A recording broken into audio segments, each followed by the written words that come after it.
Molt bona tarda. Avui tenim amb nosaltres el Xavier Peitiví, que és politòleg, i l'hem convidat per parlar dels resultats electorals de les eleccions nord-americanes. El Xavier és politòleg, entre altres, té un màster en Societat del Coneixement, un postgrau en Cultura de la Pau, és professor en diferents màsters i seminaris en Espanya com a Amèrica Llatina i actualment treballa com a consultor polític a Ideograma, on centra la seva activitat en el desenvolupament de campanyes electorals, comunicació política i pública i comunicació estratègica. En primer lloc, Xavier, agrair-te que hagis acceptat la invitació per poder parlar avui de les eleccions nord-americanes. Gràcies a vosaltres per convidar-me. En primer lloc, quines són les principals conclusions dels resultats electorals als Estats Units? Jo crec que qui ha guanyat és la polarització. És a dir, aquest resultat, més que sorprenent, perquè de fet és el que deien les enquestes, tot i que les enquestes no han encertat tant com començava al principi, però la conseqüència més gran és que ha anat a votar tothom, o molta gent, més que mai. I això significa que la gent està molt dividida, amb el que la polarització serveix per aconseguir vot fidel, sempre. En aquest sentit, a curt termini funciona molt bé, com va demostrar Trump el 2016 i ara ha demostrat també el 2020, però a mig i llarg termini la polarització és molt dolenta per a la democràcia. Jo crec que seria la principal conseqüència d'aquestes eleccions. Ja veurem què passarà. Bueno, primer si Trump surt d'aquí i si ho aconsegueix sortir de la Casa Blanca, què passarà a partir d'ara? Ha estat la gestió de la pandèmia el que ha fet que Trump no hagi guanyat les eleccions? És a dir, si la pandèmia no hagués existit, ell, diguem-ne, abanderava molt la seva gestió econòmica els darrers anys i, per tant, diguem-ne, la pandèmia ha sigut, diguem-ne, el got que ha fet vessar el got i que, per tant, que hagi perdut ell les eleccions? Podria ser. Trump, la seva gestió econòmica no és dolenta, de fet és bona, és positiva. I tota la gent que vota republicà en les enquestes postelectorals marcava que el seu principal problema o preocupació era l'economia. En aquest sentit, com era l'economia, han votat a Trump perquè estan contents. De fet, fa un mes van fer una enquesta on preguntaven, no sé si coneixes tu la típica pregunta que va fer Reagan a un debat electoral, no? Que és, està vostè millor o pitjor que fa 4 anys? I l'increïble és que el 56% de la població nord-americana va dir que estava millor. Ni en Reagan va dir això. O sigui, ni en Reagan el 56%. Per tant, la gent que ha votat a Trump té molt a veure el tema econòmic. En canvi, la gent que vota de demòcrata, segons les enquestes postelectorals, mostraven que es preocupava molt més el tema pandèmia i sobretot el tema de Trump com a mal president, en general, com a mal gestor. Però sí, òbviament, el tema pandèmia ha tingut molt a veure. Tu compte que Trump havia tenit només un tema, que era l'economia, economia, i amb això podia haver guanyat. Però han hagut 4 temes més, 3 temes més a la campanya. Ha hagut 4 temes en aquesta campanya. El primer és l'econòmic, que Trump més o menys se n'ha sortit, fins i tot enmig de la pandèmia. Vull dir, és molt destacable i és de ressaltar. El segon tema, òbviament, és la Covid. Trump no se n'ha sortit. El 63% de la població pensa que ho ha fet malament, incloent votants seus. Vull dir, una altra cosa és quina prioritat li donaven a un tema o a l'altre. El tercer tema, les protestes racials. És un tema que a Trump al principi li interessava als demòcrates perquè movia i mobilitzava gent, especialment votant negre, que és el votant que amb Hillary es va quedar a casa el 2016. Li interessava al principi, però més durava aquestes protestes, més li interessava a Trump, que òbviament preferia treure la policia i parlar que els demòcrates generaven caos. És un altre dels relats de campanya. No? I finalment, el quart tema, el propi Covid de Donald Trump. Si Donald Trump, per sort per ell, òbviament, ho va passar més o menys ràpid, òbviament té la millor assistència sanitària dels Estats Units, i no va passar res, ni per bé ni per dolent. Però si li hagués anat molt malament, podria haver passat el que li va passar a Boris Johnson, augmentar un 22% de valoració positiva, només per posar-se malalt. És a dir, tampoc va tenir importància en aquestes eleccions. No? Però dels 4 temes, fixa't que només dos van ser prioritaris. L'econòmic pels votants republicans i el gestor de Covid per als votants demòcrates. I es van dividir. I la raó de vot és superclara per un costat i per l'altre. Clar, d'altra banda també cal tenir en compte que Donald Trump ha obtingut més de 8 milions més de vots que el 2016. Això, quina lectura se n'ha de fer d'això? No, és una mica el que comentava abans, no? La gran polarització. Al igual que sempre es diu que Trump polaritza amb el seu llenguatge, amb la seva manera de ser, i és totalment veritat, però també ho ha fet Biden i el Partit Demòcrata. Ha convertit aquesta elecció en un plebiscit. Què passa quan hi ha un plebiscit? I ho sabem aquí a casa nostra. Que tothom vol decidir, i vol decidir i vol dir la seva.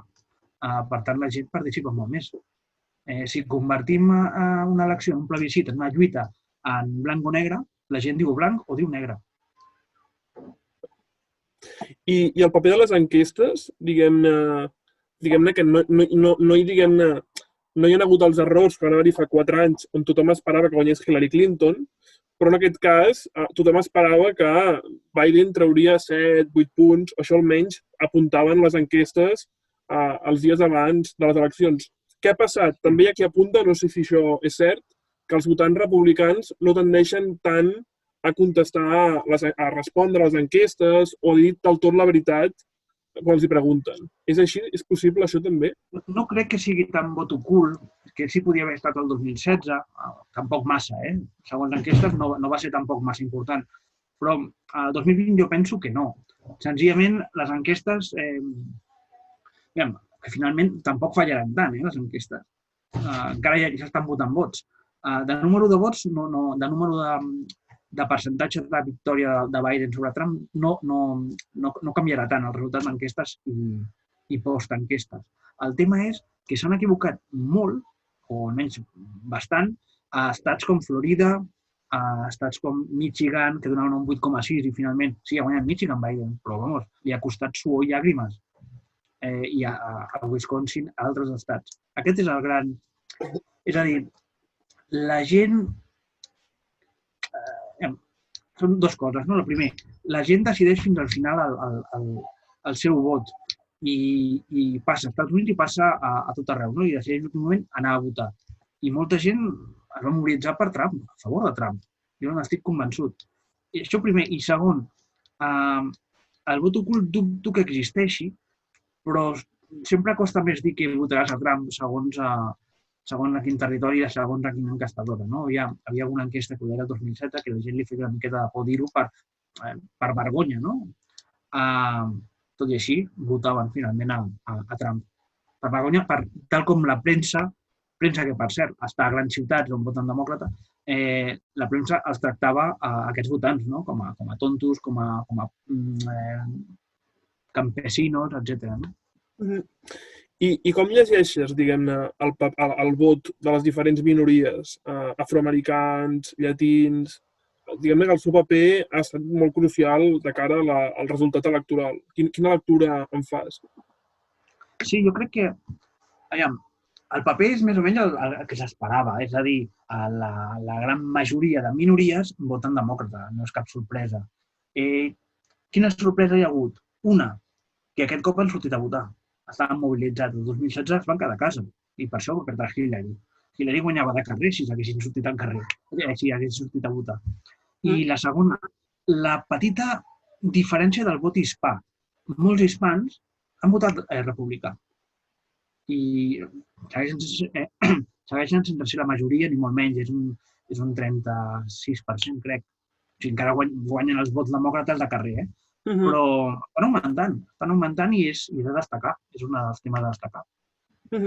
Comentaves ara que alguns votants de minories no van mobilitzar-se el 2016.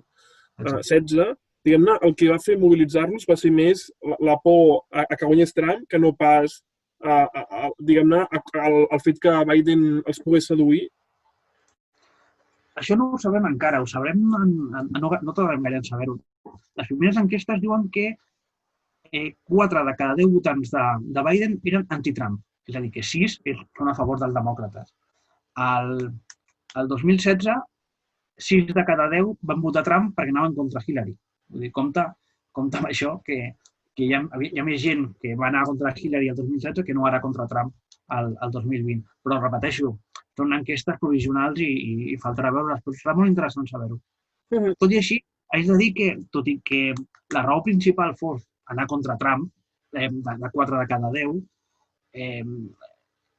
és tot un conjunt. Vull dir, unes eleccions no només votes per un programa, votes per al teu candidat i votes contra l'altre candidat.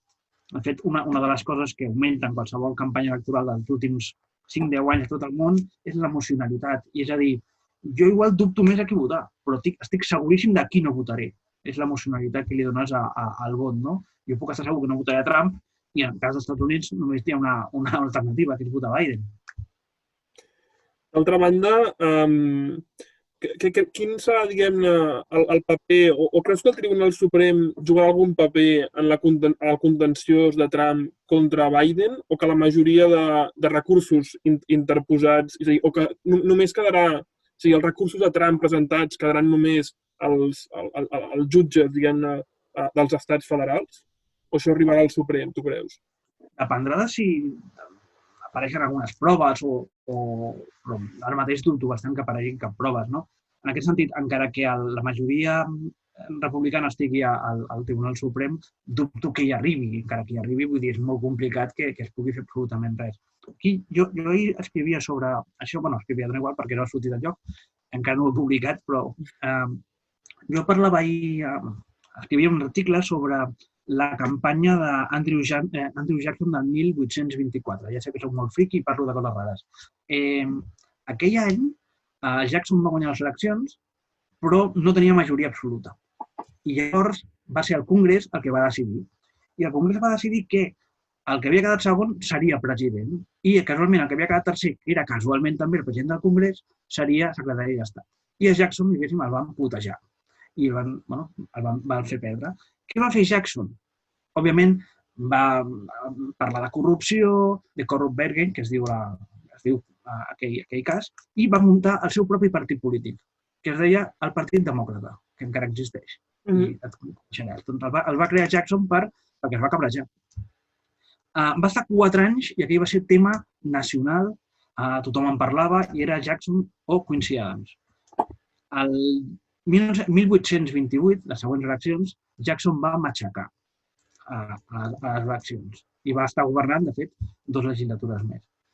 Què vol dir? Que si Trump aconseguís col·locar això com a tema nacional durant 4 anys, l'hem perdut, ojo que podria ser molt important d'aquí 4 anys. Una altra cosa és que ho aconsegueixi. Jo ara mateix penso que no ho aconseguirà. Però és un objectiu, perquè, òbviament, pot fer campanya només parlant d'això durant 4 anys.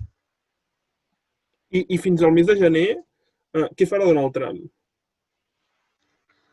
No ho sé. De moment, aviam si reconeix la victòria de Biden, que de moment no ho farà ni de conya, no ho sembla, però, bueno, tard o d'hora haurà de fer algun moviment. Es pot queixar... Digues. No, dic, això dividirà el Partit Republicà? O pot anar esquinçant el Partit Republicà el que pugui anar fent Trump fins al mes de gener? Per descomptat, Trump ha fet una cosa molt bona per ell i molt dolenta pel Partit Republicà, que el Partit Republicà no ha existit a aquestes eleccions. És Trump. És un plebiscit. I això és la gran victòria de Donald Trump, no? Que no ha tingut problemes interns, perquè no hi havia res intern, diguéssim. No? Ara s'ha de reconstruir el partit. Però de moment, almenys fins avui, de fet, avui mateix, el Partit Republicà li està donant suport, complet suport.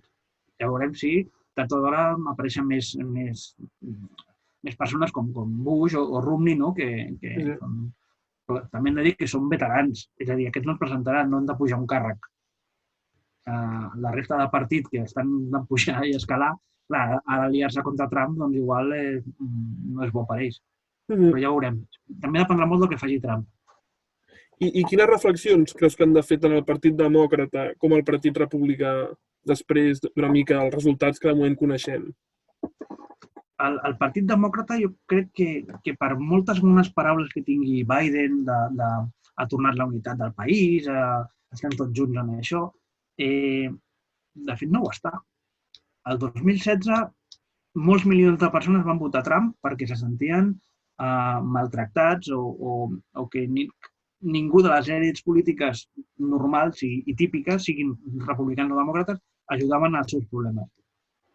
4 anys després segueixen igual. No només són les mateixes persones, els mateixos jocs, sinó que a més han augmentat, com tu comentaves, 8 milions de vots. Vull dir, hi ha un descontent molt important i Trump no és una causa, o no només és una causa. Trump és un símptoma, I passa als Estats Units i passa... D'on neixen els populismes d'Europa? Doncs d'un símptoma que alguna cosa no funciona. No és que de sobte surti un superlíder a Hongria i digui, hòstia, ara soc el líder. No, si el voten és perquè passa alguna cosa. Si a Espanya algú vota Vox és perquè passa alguna cosa. Són símptomes.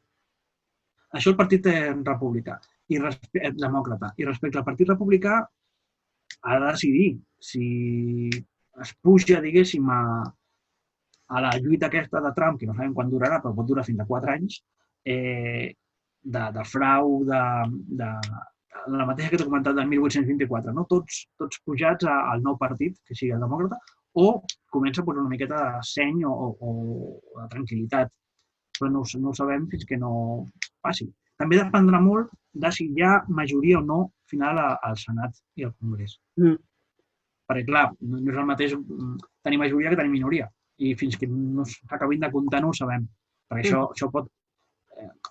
És important, com saps, és importantíssim a l'hora de la governabilitat. És a dir, si jo tinc el poder, doncs, entre cometes, puc fer el que vulgui. No? Si no el tinc, m'haig d'arriscar tant les opinions com el llenguatge per intentar aconseguir el poder d'aquí 2 anys. I com pots reduir el Partit Demòcrata a molts treballadors que han votat a Trump i que volen que el sistema, diguem-ne, els desprotegeix? És just el que comentava ara, no? És aquesta gent a la que no confien en Biden. L'establishment, no? Sí. És pur populisme, el de l'establishment. És a dir, és el que utilitza Trump, que és pur populisme. Tots van contra mi, és el que diu antagonisme en la política populista. Jo no tinc mai la culpa de res, tothom és culpable, no? Clar, si a la gent que ho està passant malament, normalment blanca i pobra, del Ras Vell, però també d'altres estats, tu els fiques al cap que no estan així per coses de la vida o perquè hagin estat, no sé, és culpa seva, sinó que és culpa d'elits o d'algú altre que no se sap qui és, de la globalització. I si ho creuen, el complicat és evitar que s'ho creguin. I això el Partit Demòcrata ho ha de fer molts malabarismes per aconseguir-ho. També proposant alguna cosa. I també evitant un grandíssim pecat que utilitzen alguns dels seus líders i també alguns mitjans de comunicació, que és tractar-los com gilipolles. Perdó que ho digui tan clar, no? Però ara he caigut i m'estava gravant. Vull dir, si tu els dius que són tontos, que no saben, que són analfabets, que són... Hòstia, si tu mires per sobre de l'esquena, doncs ni allí ni aquí funciona. Perquè seguiran votant a l'altre i a tu segur no confiaran mai. Per tant, encara que Trump perdi la presidència, el trumpisme té futur. Molt. Com a mínim 4 anys. I també et dic que té més futur per mi en aquest últim tema, en el tema dels treballadors indignats i que senten que estan en una situació injusta, molt més que no en el frau, les elits, els mitjans s'han confabulat perquè Trump no sigui president. Jo crec que això no té tanta sortida com l'altre, no? De dir, hòstia, el que passava fa 4 anys segueix passant ara. I la gent no es troba segura en si mateixa, no? I això és molt fotut.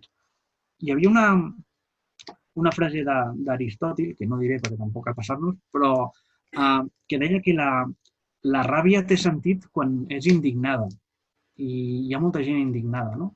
I una altra de Martha Nussbaum, que és molt més moderna, 2000 anys després, que diu que quan la ràbia ve de la injustícia, del sentiment d'injustícia, pot generar una revolució.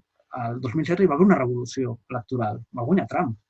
I la revolució no s'ha acabat. Veurem què passa ara, primer d'aquí 2 anys i després d'aquí 4, que serà el més important. Veus el tàndem Biden-Harris amb la capacitat de reduir la polarització i de tombar les lleis impulsades per Trump? Caldrà veure, per això, com comentaves, quines majories hi ha a la Cambra de Representants i al Senat. Però tot i això, sense saber això, els veus amb la capacitat o l'empenta suficients com per liderar aquestes iniciatives? Si tenen majoria, i tant, no hi ha problema. La pregunta que hauríem de fer-nos és fins a quin punt aquestes lleis són tan importants per a la ciutadania. És a dir, molt bé, puc carregar-me algunes lleis de Trump. Ja han dit algunes que volen tornar, jo què sé, també dels acords de París i altres lleis, altres coses que Trump va treure. El tema és, es pararan aquí o faran altres lleis molt més d'esquerres? Perquè, clar, òbviament, el Partit Demòcrata i Kamala Harris és una de les seves principals figures, depèn molt, o ha depengut molt aquestes eleccions també del vot més a l'esquerra, no? Dels exvotants de Sanders, d'Ocasio-Cortez i de moltes altres. Clar, quines noves polítiques proposaran? I aquestes polítiques polaritzaran encara més. És a dir, per molt que tu ho arreglis per aquí, si l'estàs liant per aquí, no ho aconseguiràs, perquè estàs polaritzant de nou. O sigui, haurem de veure què passarà. Per tant, serà molt difícil mantenir l'equilibri de voler seduir aquests treballadors que abans votaven demòcrata i que ara voten Trump si s'inclinen molt cap a l'esquerra, no? Entenc? Serà complicat, però dependrà molt del lideratge. Si Biden es fa el líder principal, no? Un vicepresident normalment no pinta massa. És a dir, ja m'entens. Qui pinta és el president. Què passa? Que Biden té 77 anys i Kamala Harris és jove, amb moltíssima empenta i, òbviament, és seriosíssima candidata d'aquí 4 anys. Clar, què li deixaran fer i què no li deixaran fer a Kamala Harris? Jo crec que si depèn de Kamala Harris, les polítiques poden ser molt més d'esquerres que no amb només Biden, que és molt més centrista. De fet, per això Biden era el candidat de l'establiment demòcrata, perquè era més normalet. I ja per anar acabant, de quina manera ens afectarà als europeus el canvi de president? Ens va afectar gaire el canvi de president amb Trump? Realment, tampoc és que fos un supercanvi, no?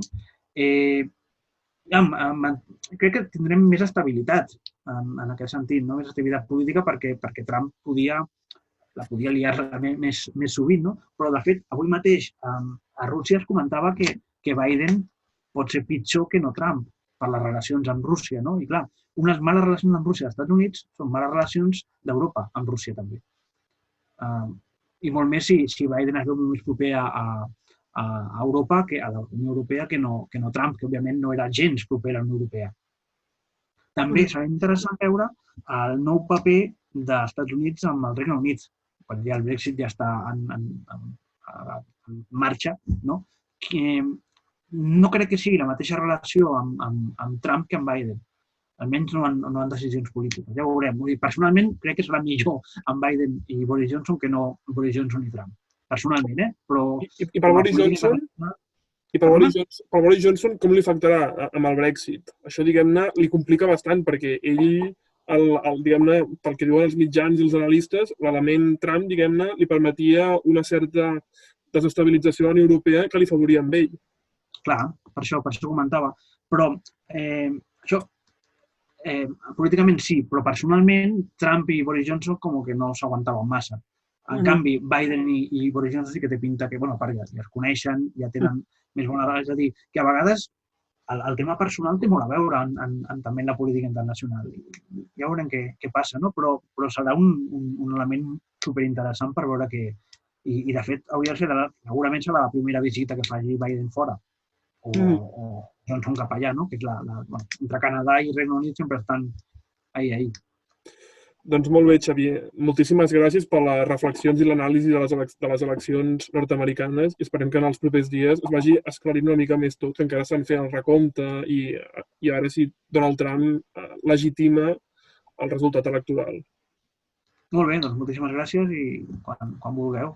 Molt bé, moltes gràcies.